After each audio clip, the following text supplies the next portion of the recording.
मध्य प्रदेश राज्य निर्वाचन आयोग ने मध्य प्रदेश में पंचायत निर्वाचन की प्रक्रिया को प्रारंभ कर दिया है।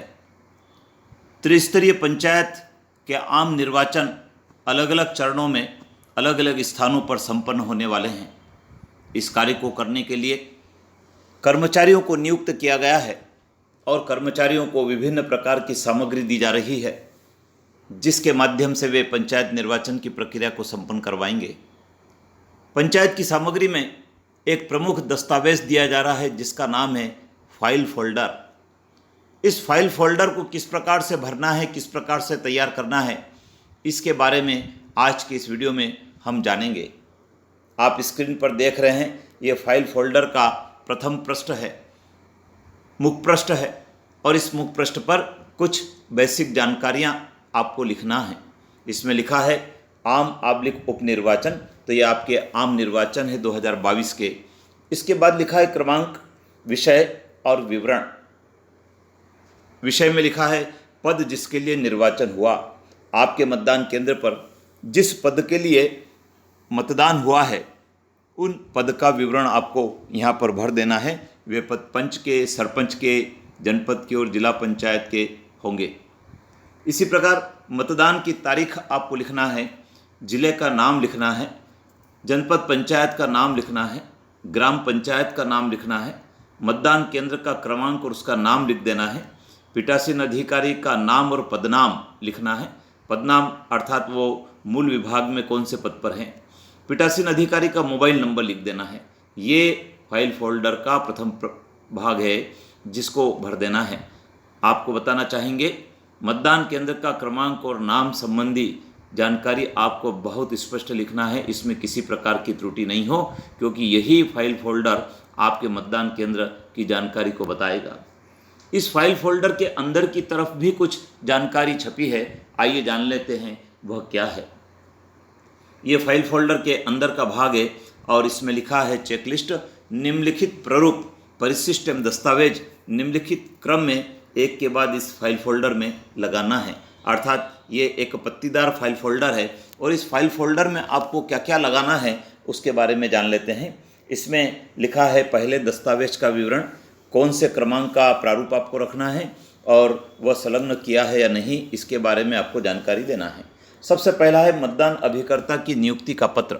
आपके मतदान केंद्र पर प्रारूप 10 में मतदान अभिकर्ता नियुक्त होकर आते हैं, आपको उसका नियुक्ति पत्र लेना होता है। यदि आपने लिया है तो आप हाँ लिखेंगे, यदि नहीं लिया है तो नहीं लिख देंगे।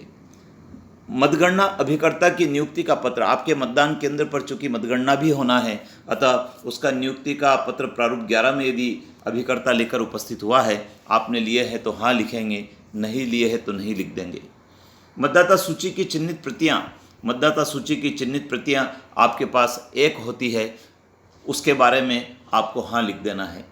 मतदाता रजिस्टर पंचायत निर्वाचन में उपयोग में नहीं आ रहा है, अतः आपको नहीं लिख देना है। पीठासीन अधिकारी की बुकलेट, पीओ बुकलेट आपको दी जा रही है। इस वीडियो के बाद अगले वीडियो में हम पीओ बुकलेट के बारे में जानेंगे कि पीओ बुकलेट क्या है और किस प्रकार का उसका उपयोग करना है। तो जो पीओ बुकलेट आपको दी जा रही है वो एक निश्चित नंबर वाली होती है, 42 पृष्ठ की वो बुकलेट है। उस बुकलेट को भी इसमें रखना है फाइल में, तो आप हाँ लिख देंगे। ये दस्तावेज आपके फाइल में हो गए। इसके बाद जब आपने ट्रेनिंग क्लास में देखा होगा, इस फाइल फोल्डर में 2 पॉलीथीन लगी है। उन पॉलीथीन में क्या रखना है, इसमें लिखा है निम्नलिखित प्रारूप, परिशिष्ट एवं दस्तावेज निम्नलिखित लिफाफे में, निर्धारित लिफाफे में सीलबंद कर फाइल के फ्लैप कवर में रखना है। तो फाइल में जो 2 फ्लैप कवर दिए उसमें क्या रखना है, उसमें रखना है निविदत मतों की सूची। निविदत मतों की सूची प्रारूप 14 में होती है, वो आपको रख देना है। साथ में निविदत मतपत्र पदवार पृथक पृथक, अर्थात पंच, सरपंच, जनपद पंचायत, जिला पंचायत, जो भी टेंडर आपके यहाँ हुए हैं, उन टेंडर के जो टेंडर मतपत्र हैं वे और सूची इसमें आपको रख देना। उसका एक लिफाफा है, यदि आपने रखा है तो हाँ करेंगे, नहीं रखा है तो नहीं कर देंगे। अप्रयुक्त निविदत मतपत्रों का मूलबंध लिफाफा। अब ये जो अप्रयुक्त निविदत मतपत्र हैं, ये आपके मतदान केंद्र पर तो होते नहीं हैं, तो क्योंकि पंचायत निर्वाचन में अलग से टेंडर वोट नहीं मिलते हैं, तो आपको नहीं इसमें लिख देना है।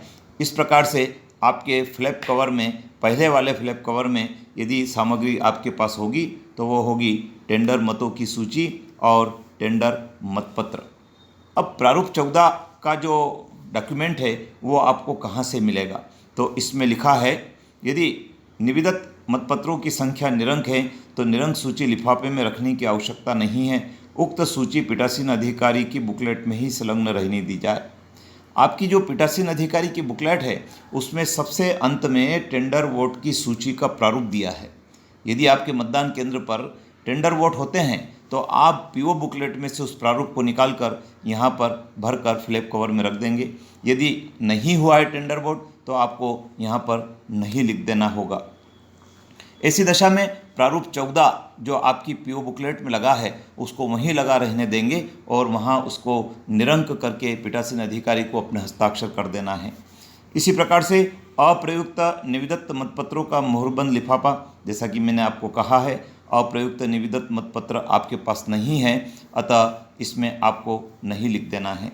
कृपया ध्यान दें, निम्नलिखित दस्तावेज निर्धारित लिफाफे में सीलबंद कर पृथक से जमा किए जाएंगे ईवीएम से मतदान की स्थिति में। अभी चूंकि ईवीएम से पंचायत के निर्वाचन नहीं हो रहे हैं इसलिए ये जो बिंदु क्रमांक 8 है आपके लिए लागू नहीं होता है, इसको आपको इस फाइल में रखने की आवश्यकता नहीं होती है।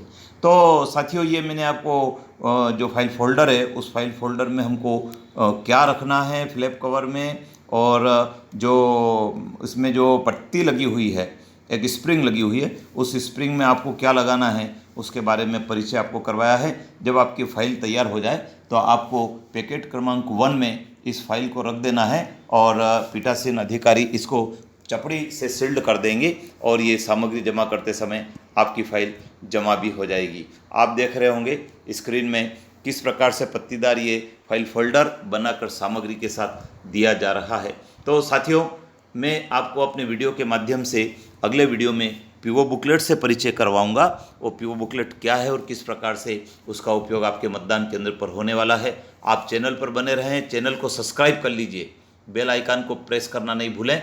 आप चैनल को सब्सक्राइब करेंगे, बेल आइकन को प्रेस करेंगे, अपने मित्रों को शेयर करेंगे तो शीघ्र ही अगले वीडियो का सबसे पहले नोटिफिकेशन आपके पास पहुंचेगा। जय हिंद।